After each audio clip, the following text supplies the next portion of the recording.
Assalamu alaikum, машина кезек каналының көрүүчүлөрү. Ушул уна тез арада сатылат. Жылы 2016 жылы чыгарылган.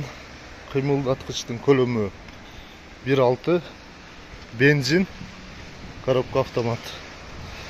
Унан абалы жакшы, урулган жерлери жок. Мотор, коробкасы бардыгы жайында. Азыр ички салонун көрсөтөйүн.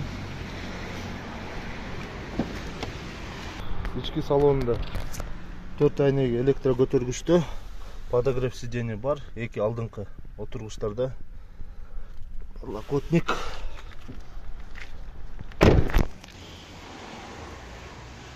Арканкы отургучу чехол кадалган.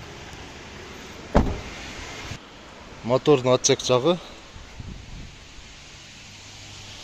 урулган жерлери жок. Мотору өтө жакшы, май расход кылбайт. Бул уна Ош шаарында тез арада сатылат. Боло турган баасы $11.000. Бул уна бир гана нак акчага сатылат.